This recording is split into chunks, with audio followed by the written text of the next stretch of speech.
Luke 22, verses 54 to 62. Then seizing him, they led him away and took him into the house of the high priest. Peter followed at a distance.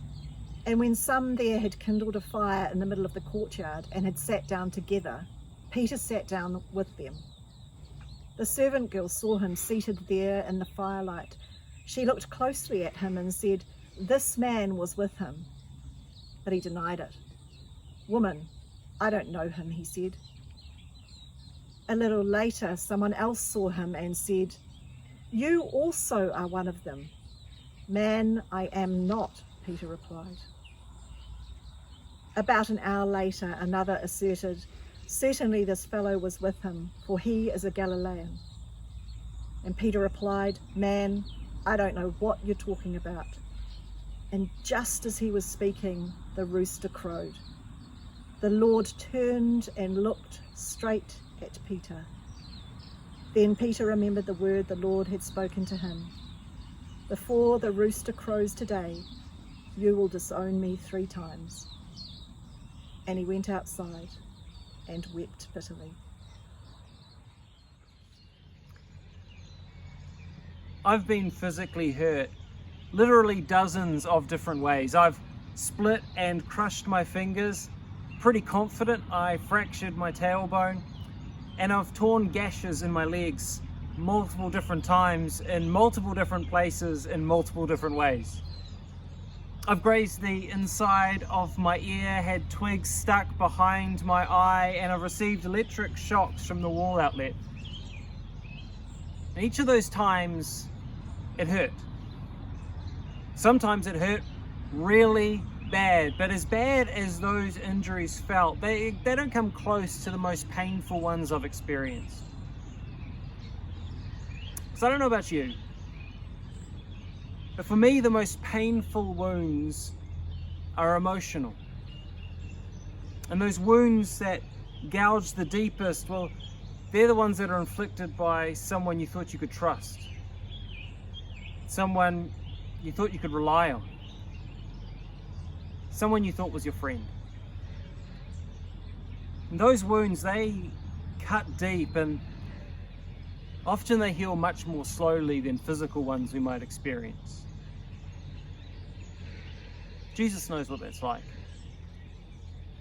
At this point in the story, one of his disciples, his closest friends, literally sold him out, traded his life for 30 pieces of silver, and then identified him for arrest through a kiss.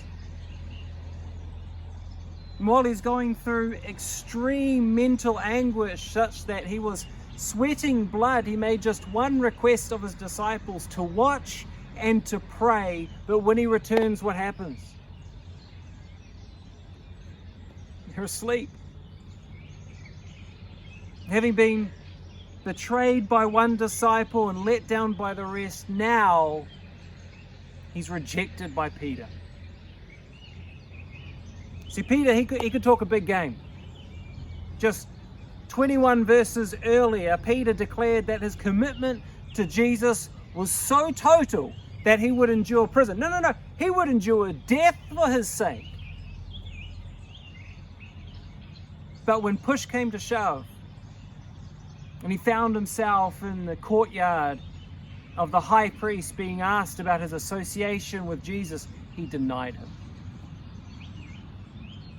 He denied Jesus with all the same confidence as his earlier commitment to endure even death for his sake. "Woman, I do not know him," Peter said. Twice more, Peter was given the opportunity to set the record straight, to come clean and do right by Jesus, but he didn't. And knowing that Peter had rejected him, Jesus turns and looks at him. With all the emotional pain that Jesus is going through. Betrayed, let down, now rejected by close friends.